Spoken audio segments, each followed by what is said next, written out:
이전까지의 파격수다는 잊어라. 대중문화 이슈로 우리 사회를 날카롭게 해부한다. 파격수다 시즌4 이슈 이수다의 송섬입니다. 반갑습니다. 자, 그리고 오늘도 함께하는 두 분이죠. 김상수 평론가님, 김원식 평론가님. 안녕하세요. 안녕하세요. 반갑습니다.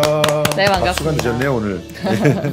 저희가 매주 말 이렇게 약간 기분 좋은 소식, 기분 나쁜 소식 두 가지 번갈아가면서 전해드리고 있는데 예. 오늘은 좀 또 안타까운 소식입니다. 저희가 오늘 나눠볼 이야기는요. 짓밟히고 있는 문화재, 청와대에 대한 이야기입니다. 아마 많은 분들이 이미 다 알고 계실 이야기인데 가수 비, 본명 정지훈 씨가 최근 청와대를 배경으로 단독 공연을 열었어요. 근데 이 촬영이 특혜가 아니냐 이런 논란이 불거졌단 말이에요. 어떻게 보셨는지 설명해 주실까요? 참 잊을만 하면 계속 뛰쳐나오고 있는데 네. 청와대에 관련돼서 그동안 여러 가지 사용 절차나 기준에 대해서 여러 가지 이야기들이 있었잖아요. 근데 그게 없어가지고 기준을 좀 마련해라 라고 했는데 그래서 마련을 했는데 예를 들면 촬영일 7일 전까지 신청을 하라라는 기준들을 대표적으로 뽑을 수 있는데 그런 와중에 갑자기 가수 B의 우통춤이 문제가 됐죠. 그래서 일단은 청와대 관람 규정은 6월 7일 날 이렇게 제정이 돼서 12일부터 이렇게 이제 적용이 됐죠. 되는 것으로 이렇게 됐는데 근데 가수 B 같은 경우 우통춤을 사실 이제 6월 10일 날 신청을 해가지고 허가는 6월 13일에 나고 네. 그다음에 촬영은 17일 날 한 것으로 이렇게 나타나고 있어요.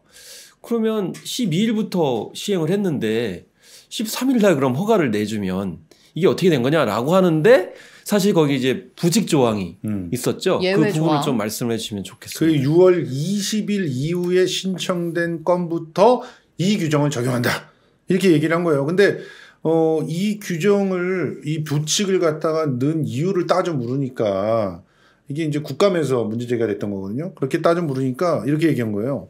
아니 최소한 7일 정도 전에 신청을 해야 되고 그리고 또 그걸 갖다가 허락하게 심사하는 기간이 또 필요하지 않냐. 그러니까 그런 걸 따지면 6월 7일부터 제정이 됐다고 7일에 신청한 것부터 적용할 수는 없는 것이다. 네. 그래서 그 유예 기간들을 한 보름 정도 둔 거다. 이게 뭐가 문제냐. 예외 이런 그 중간에 이렇게 일정 정도의 그 유예 기간을 주는 거는 어떤 규정을 만들든 들어가는 것이다. 이렇게 주장을 했거든요. 네. 그런데 이 주장을 받아들인다고 해도 6월 7일 규정이 만들어지기 전에 신청한 거 아니냐 이런 논란이 벌어지고 있어요. 실제로 신청한 날은 분명히 6월 10일이라고 하지만 네. 사전 답사를 하거든요. 그게 이제 나중에 영상에도 조금 나옵니다. 그게 또 증거가 됐죠. 그러니까 사전 답사를 한단 말이에요. 그러니까 아니 어떤 공무원이 이거를 허락을 해줍니까? 예를 들어서 이제 규정이 6월 7일에서부터 제정이 됐어요. 그래서 20일 이전에 그 신청하는 건 허락을 할 수도 있다라고 공무원이 이렇게 적극적으로 해석을 해서 신청한 사람한테 빨리 신청하세요. 그렇게 안 하죠. 예, 20일 전에만 신청하면 됩니다. 이렇게 얘기합니까? 김성수 평론가나 제가 만약에 신청을 했다 그러면 그 규정이 그렇게 돼 있지 않아요. 왜냐? 공무원 조직에서는 만약 규정 외로 만약에 자의적으로 하게 되면 나중에 문책 사유가 되기 때문에 네. 그래서 우리가 복지부동이라는 대표적인 이야기를 하거든요. 근데 굉장히 액티브해요. 웬만해서는 바뀌었나요? 그렇게 유돌이 있다고 하나요? 그렇게 안 하잖아요. 간단한 예를 들자면 제가 국회에 얼마 전에 가가지고 이재명 대표를 좀 찍고 그리고 만화인들이 그 이재명 대표와 간담회를 했기 때문에 그거를 유튜브로 좀 담아보려고 했어요. 네. 막는 거야. 촬영을. 아예 애초에 그 회의 공간에 들어가지도 못해. 왜냐면은 미리 그렇죠. 그 정해져 있는 사람들만 들어갈 수 있다는 거야. 갑작스럽게 들어가지 못한대. 그럼 밖에서 찍겠다니까. 밖에서 찍는 것도 허락을 받아야 되는데. 그래서 왜요? 그랬더니 사전에. 상업적인 그런 촬영은 사전에 허락을 받아야 되고 경내에서는 찍지 못한다. 그래서 저 상업적인 그런 방송 아니라 이거 공적인 그런 보도인데요. 그랬더니 언론이죠. 아니 슈퍼챗 받지 않습니까? 슈퍼챗 꺼놓고 하십니까? 이러는 거야. 그래가지고 국회에서 결국은 다 찍지를 못하고 나중에 열받아가지고 그냥 라이브를 갖다 그 자리에서 해버리긴 했지만 근데 그 라이브 외에 실제 본 촬영은 국회 정문 밖에서 했어요. 문 밖에서 우리 PD님 밖에서 기다리고 있다가 이렇게 공무원들이 한다. 근데 왜 B한테서는 완전히 정반대의 그런 어떤 서비스들이 제공이 되냐 이런 의혹들이 나오는 거죠. 아니, 네. 슈퍼책을 받으면 출입을 할 수가 없어요? 상업적이래요. 그럼 광고를 받는 지상파는 그러면 상업적이 그러니까요. 아닌 건가요? 그쪽은 언론이래요. 저희는 유튜버고. 슈퍼책 해봤자 얼마나 받나요? 그러니까요. 아, 슈퍼챗 좀 부탁드립니다. 깨알같이. 네. 자, 말씀하신 것처럼 그 사전 답사가 문제가 좀 됐잖아요. 근데 예. 거기다가 플러스로 그 넷플릭스가 신청을 전에 확답을 준 부분. 네. 그게 이제 가장 큰 문제가 됐는데. 맞아요. 그렇죠. 앞서서 이제 뭐 사전 답사 그거를 이제 영상에 노출해가지고 네.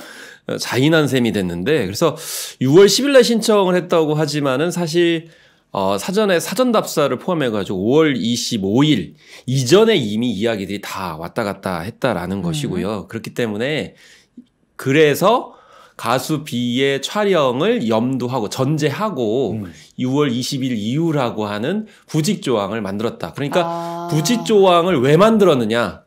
진짜 어떤 공적인 역할과 이제 기능 때문에 만든 게 아니고 가수 B 논란을 피해가기 위해서 부직 조항을 만들었다.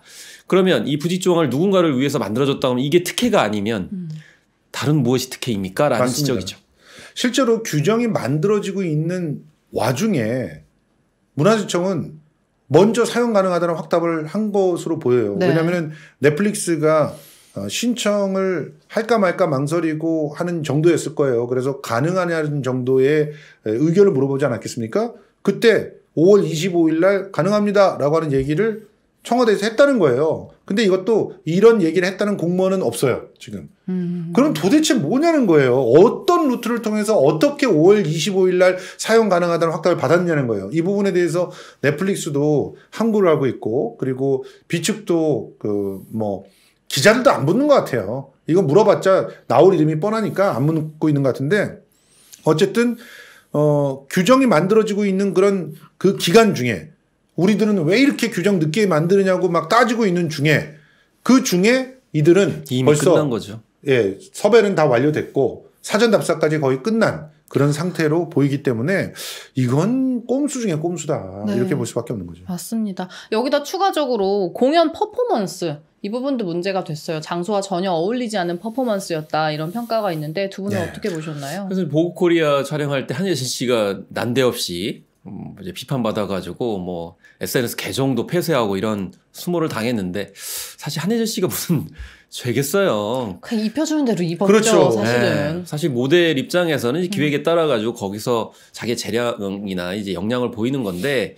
근데 이번에 이제 가수 B 씨의 공연 같은 경우에는 또 안에 들어갔어요. 보고코리아도 왜 굳이 안에 들어가려는지 잘 이해를 못하겠고 네. 왜냐하면 제가 객관적으로 보면 그 안에는 영빈관도 포함을 해서 보면 너무 협소하기 때문에 잘 안 맞아요. 근데 굳이 그 안에서 한다는 거거든요. 나름대로 청와대에서 했다라는 것을 부각하기 위해서 그런 건데 일종의 세트장으로 이제 그렇죠. 활용을 하는 거예요. 배경으로 병풍처럼. 그러려면 뭐 역사성이라든지 정체성이라든지 뭐 스토리텔링이라든지 뭐 컨셉이라든지 이런 것들 하나도 생각을 하지 않고 그냥 난데없이 거기서 청와대에서 춤을 췄다라는 것만 지금 보여주고 있는 그런 상황이거든요. 근데 사실 저는 이 발탑 베냐민의 아우라를 생각하지 않을 수가 없어요. 이 아우라라는 거는 그 공간 자체가 뭔가 가치성을 가지고 있을 때 좀 더 돋보이는 거거든요. 네. 그래서 스토리텔링이나 컨셉이나 역사성이나 정체성들을 부각할 수 있는 그런 내용을 가지고 뭐 공연을 하든 전시회를 하든 퍼포먼스를 하게 되면 그 영상을 간접적으로 보시는 분들은 저기 가고 싶다. 그러니까 아우라를 느껴보고 싶다. 라는 거를 이제 접할 수 있어야 되거든요. 그래서 정체성이라든지 역사성이라든지 컨셉에 맞게 해야 된다는 거예요. 그러니까 넷플릭스가 아마 그렇게 생각했을지 몰라요. 아니면 뭐 문화재청이나 뭐 정부 쪽에서도 아니 그거 넷플릭스라고 하는 글로벌 OTT에 공개를 하게 되면 사람들이 관심을 갖게 되니까 많이 오지 않을까? 홍보가 많이 되지 않을까? 라고 생각할 수 있어요. 네. 근데 이거는 커뮤니케이션이라 단순 노출인데 단순 노출 가지고 요즘에 어떻게 한국의 청와대를 가고 싶다, 아우라를 느끼고 싶다 이런 생각이 드나요? 저는 그거 아니라고 보거든요. 네. 그러니까 지금 이 사람들은 그러니까 B 정도 되는 가수가 왜 그 정말 세계적인 그런 가수로서 인정을 받지 못하고 있을까 하는 질문에 대해서 답을 한 거예요. 본인이 스스로. 왜냐하면은 자 BTS를 얘기하기 전에 일단 서태지를 갖다 얘기해 봅시다. 서태지는 바래를 꿈꾸면을 어디서 찍었나요? DMZ에 가서 찍었어요. 이미 장소가 그게 DMZ가 배경이 되겠습니까? 장소가 얘기를 하는 거예요. 장소가.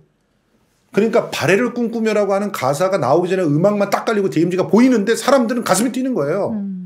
그걸 보고 그리고 나도 저기 가보고 싶다. 저기가 뚫려야 되는데 이런 공감을 먼저 합니다. 음악의 감동이 커지는 거죠. 근데 지금 B는요. 그런 역사와 또 스토리가 있는 그런 노래를 불러본 적도 없어요. 그렇잖아요. 가사가 분석될 만한 노래를 불러본 적 있습니까? B가? 무슨 가사인지 잘 모르겠어요. 깡 이런 거. 뭐가 있어요? 깡밖에 없지. 그런데 그래서 그렇게 놀림거리가 됐던 거예요. 깡도. 그런데 BTS는 아이돌이라고 하는 노래를 하면서도 아이돌이란 노래를 하면서 심지어 거기에다가 우리의 그 가락을 깔고 우리의 옷을 입어가지고 그냥 고궁에서 촬영하는 게 너무 잘 어울리게 만들어내잖아요. 이게 기획력이에요, 이게. 그런데 우통 벗고 공연만 하면은 나는 열정적으로 다 했다 이라고 얘기할지 모르지만 열심히는 했지. 근데 그게 그 장소랑 무슨 상관이 있습니까? 장소에 의미를 부여한 게 아니라 그냥 소품 배경으로만 활용을 하니까 그게 화가 난다는 거예요.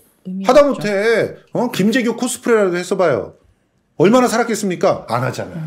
그건 못 하거든 또. 허락해준 사람한테 그게 누가 되기 때문에 결과적으로 총체적 실패를 한 겁니다. 총체적 실패를 해놓고 근데 말로는 야 내가 이런 엄청난 공간에서 공연을 하게 된다니 믿겨지지가 않아.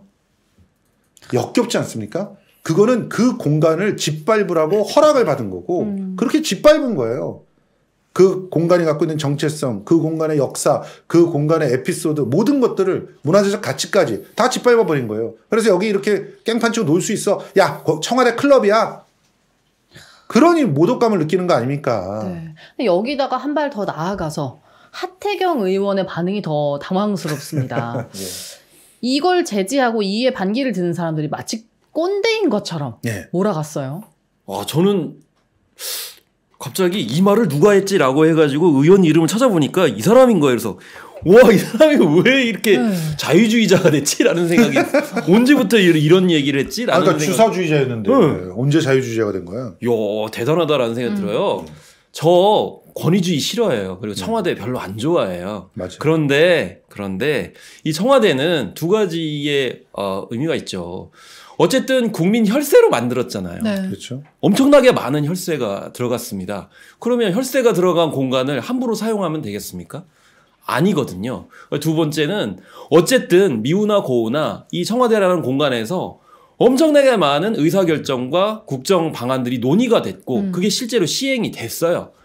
그러면 그 수많은 결정과 시행들이 과연 국민들한테 어떤 영향을 미쳤는지에 대해서 정리를 하고 이걸 어떤 방향으로 해서 우리가 건설적으로 가야 될 것이냐를 연구하고 방향을 정하고 컨셉을 한 다음에 여기에 부합하는 뭐 전시를 하든 공연을 하든 퍼포먼스를 하든 아니 뭐 아이돌이나 댄스 가수가 여기서 춤추는 게 뭐가 잘못이에요.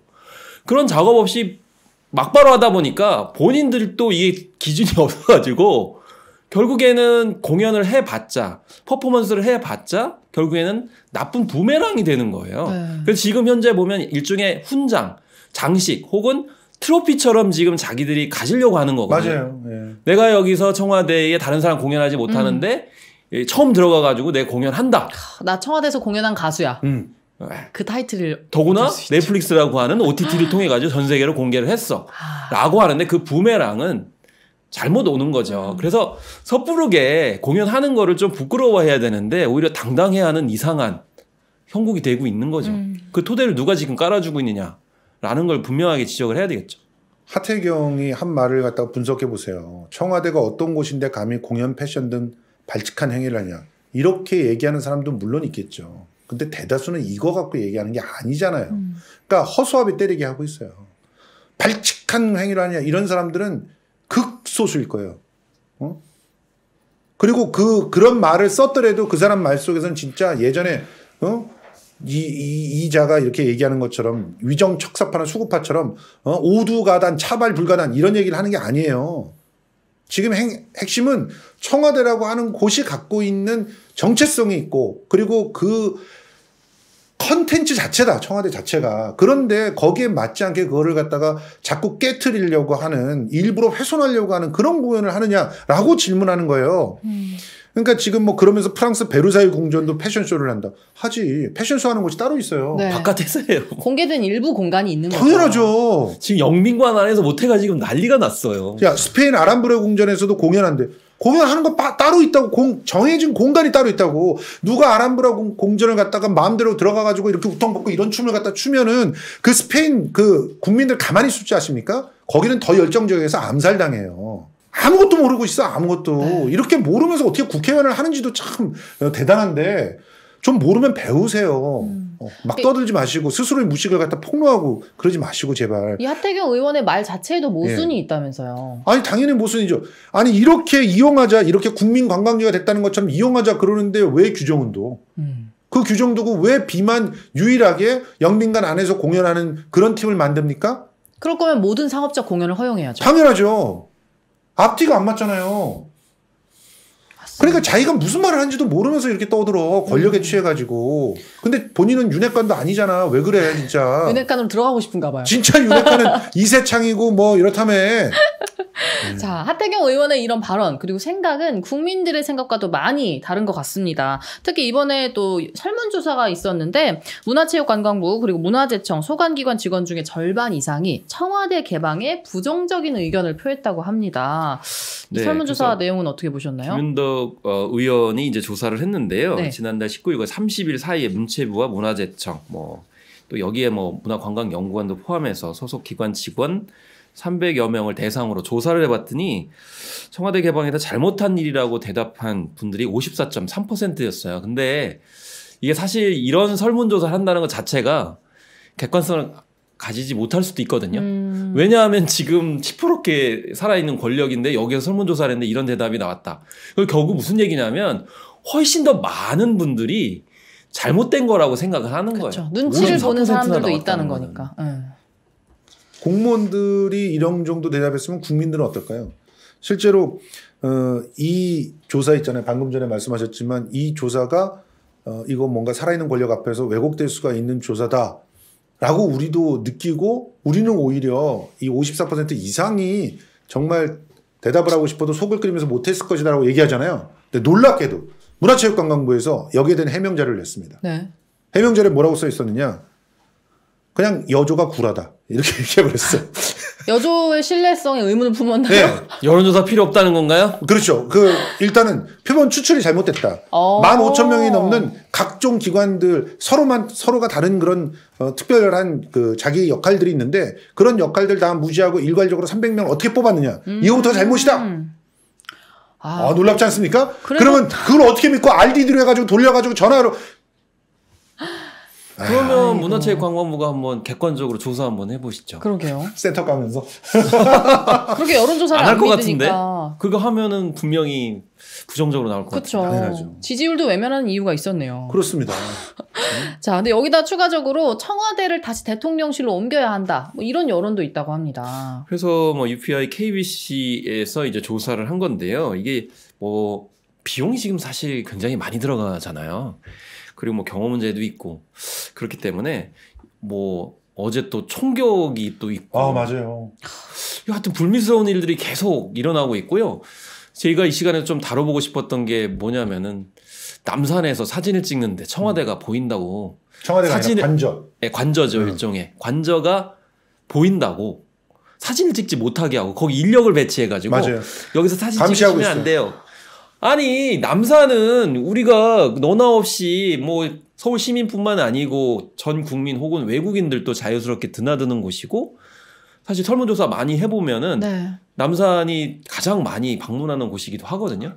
근데 거기서 사진을 못 찍어 관저가 있다는 이유만으로 왜 이런 불편함을 국민뿐만이 아니고 시민, 해외 외국인, 한류 관광 때문에 오신 분들까지도 해야 되는 이런 민폐를 왜 끼쳐가면서까지 관절을 굳이 거기로 옮겨야 되느냐.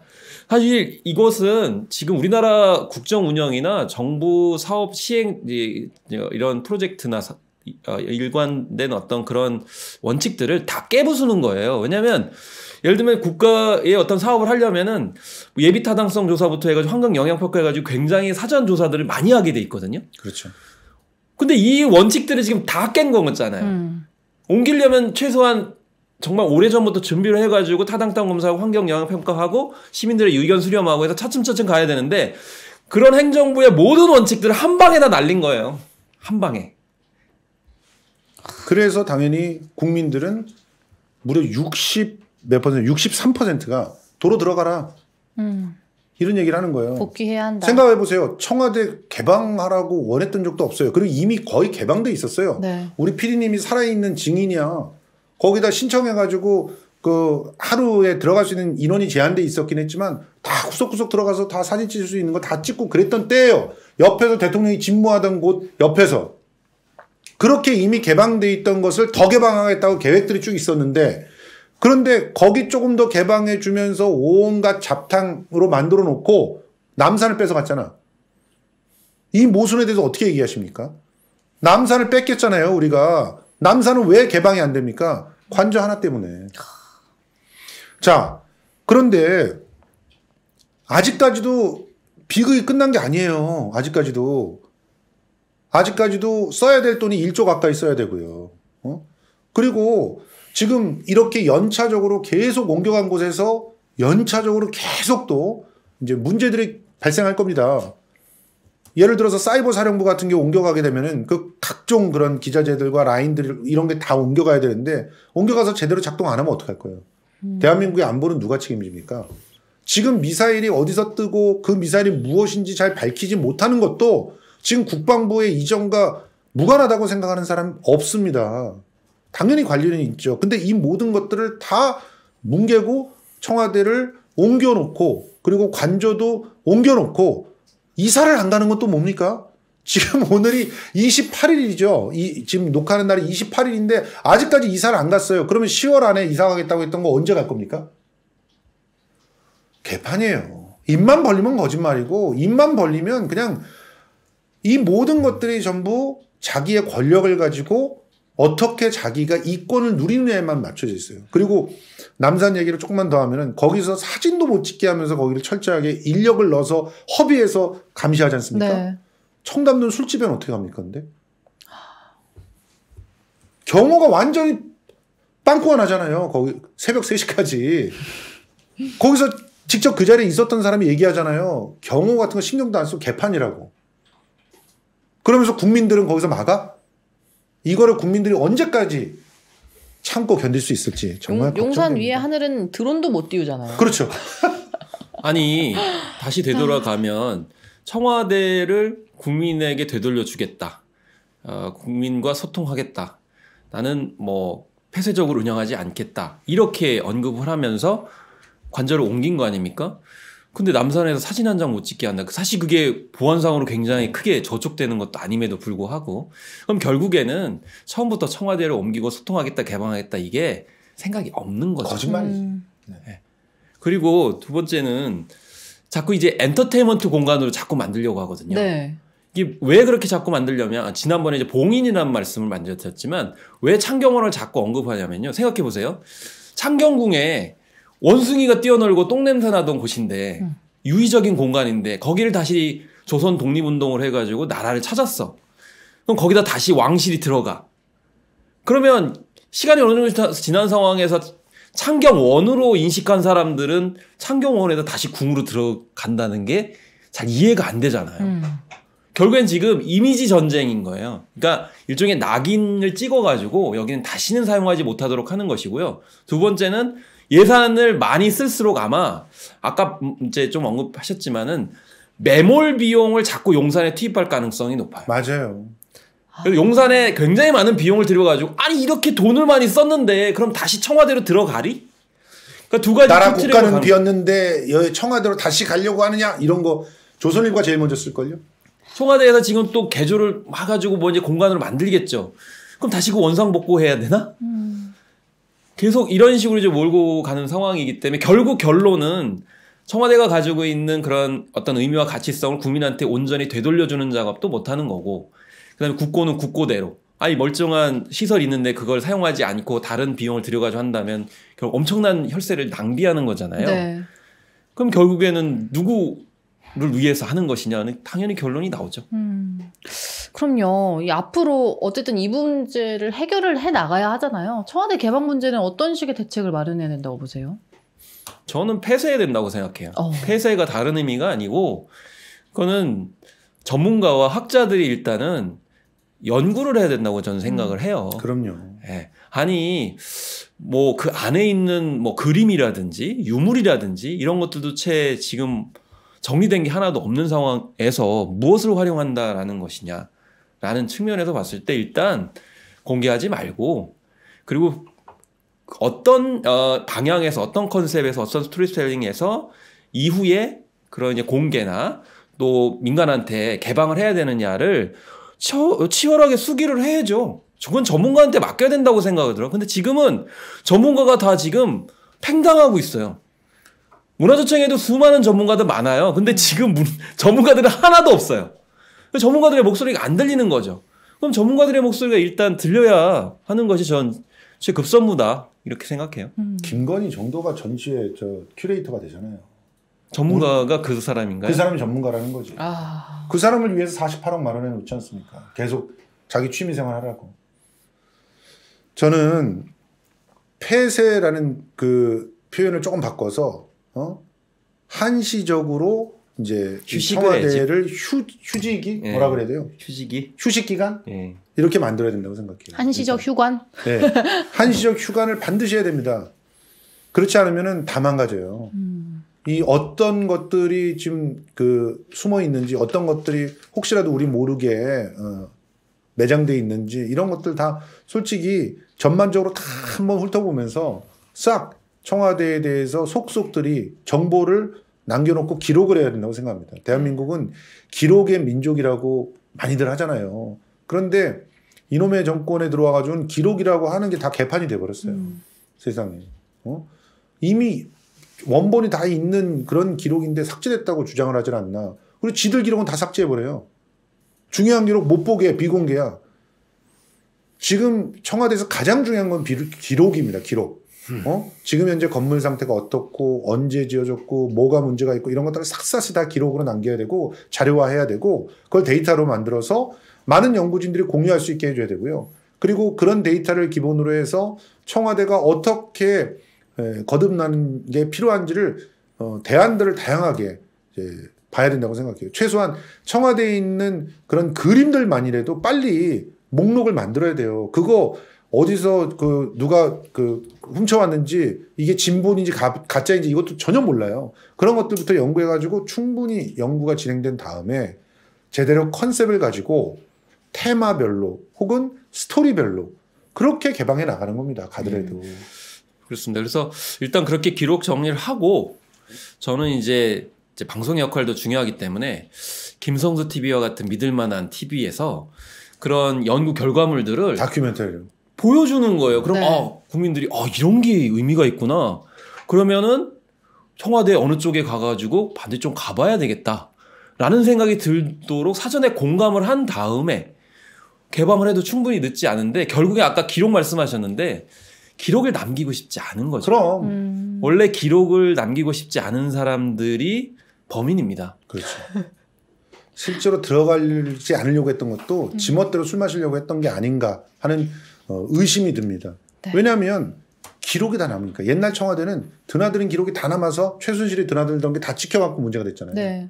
그걸 못 없앤 게 참 천치한이겠죠. 그러니까요. 네. 그러니까 자기가 너무 잘 알거든. 그 수사해 보니까 무시무시하거든. 들어갔을 때.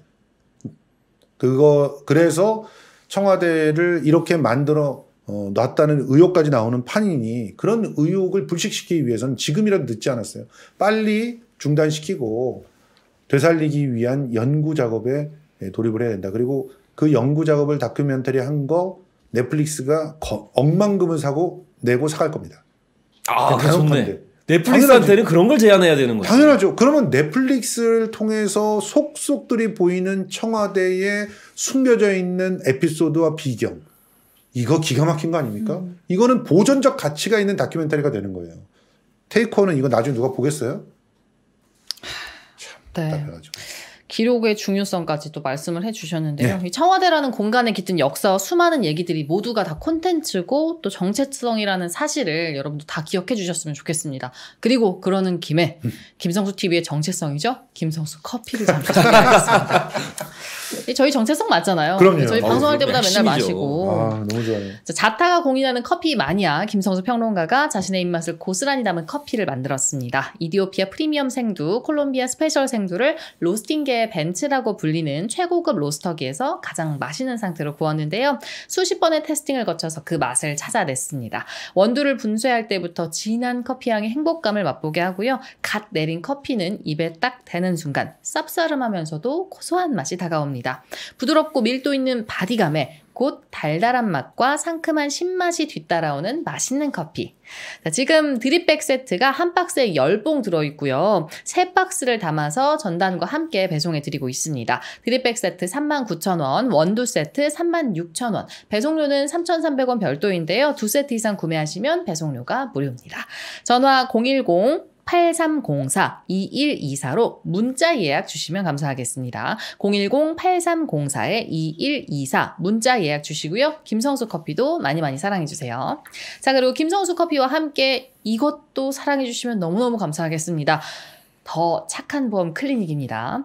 보험 가입하지 않은 분들은 없을 텐데 제대로 보험이 가입되어 있는지 아시는 분들은 조금 드물 겁니다. 친구나 친척 뭐 이런저런 전화 마케팅에 혹해서 보험 들어놓으시고 나서 나중에 막상 재난을 당해서 보상을 받으려고 보면 받기 힘들어서 화가 나는 경우가 있거든요. 그럴 때 힘들어하지 마시고요. 착한 보험 클리닉 찾아주시기 바랍니다. 암과 같은 질병이 진단됐을 때 최대 얼마까지 보장받는지, 자기 나이에 꼭 준비해야 할 보장에는 어떤 항목이 있는지, 언제부터 나의 보험 혜택이 바뀌게 되는지까지 전부 착한 보험 클리닉이 알려드립니다. 통장에서 뭉텅뭉텅 돈은 빠져나가는데 혜택은 보지 못하신 분들, 착한 보험 클리닉에 전문가 무료 상담 받으시고요. 보험이 생각보다 훨씬 쓸모있다는 것 꼭 알아가시기 바랍니다.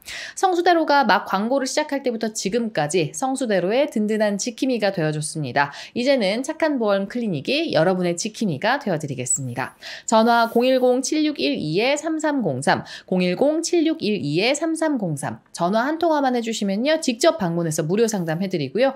카카오톡 채널 친구 추가해주시면 24시간 상담 예약도 가능합니다. 착한 보험 클리닉 많이 많이 찾아주세요. 네, 저희는 오늘 방송 여기까지 하겠습니다. 다음 주에 더 다양한 소식으로 찾아뵙겠습니다. 감사합니다.